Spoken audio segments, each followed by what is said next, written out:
எந்த துறையை சார்ந்தவர்களாக இருந்தாலும் எழுதி வைத்துக் கொள்ளுங்க. அவர் சொன்னார், யார் சொன்னது அந்த கம்பெனி எங்க கம்பெனிக்கு காம்படிஷன்?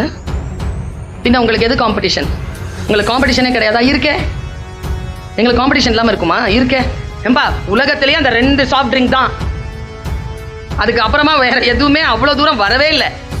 அந்த ஐயா வந்து அடிச்சு சொல்லுது, இது வந்து எங்க காம்படிஷன் அது இல்லைன்னு. அப்போ உன் காம்படிஷன் எது? உனக்கு காம்படிஷன் இல்லை இருக்கு. உன் காம்படிஷன் எது?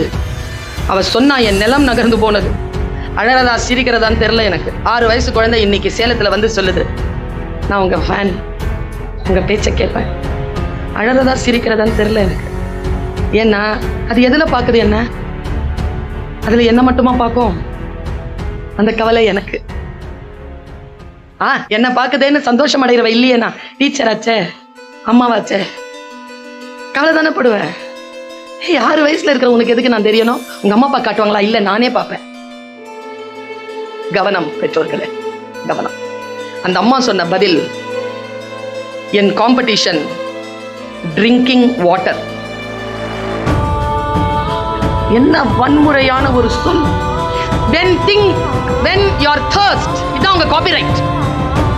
இப்ப காப்பிரைட்னா என்னன்னு புரியுதா இல்லையா உங்களுக்கு? தொட்டு தொடரும் ஒரு பட்டு பாரம்பரியம். என்னது? மின்னலடிக்கும் வெண்மை. என்னது தெரியுதா இல்லையா? ப்ராடக்ட். ஒரு வார்த்தை சொன்னா ஒரு ப்ராடக்ட் தெரியும்ல. அந்த ப்ராடக்ட்கான காப்பிரைட் என்னன்னா, வார்த்தை என்னன்னா, when you are thirst, don't think water, think me. தண்ணி எடுத்து குடிக்காத, என்ன குடி. காம்படிஷன் அவன் எங்க அடிக்கிறான்? உயிர் மூலமான தண்ணீரை அவன் தன்னுடைய காம்படிஷனா நிறுத்தி இருக்கிறாங்க. வியாபாரத்திற்கு அளவு இல்லையா? அறம் இல்லையா?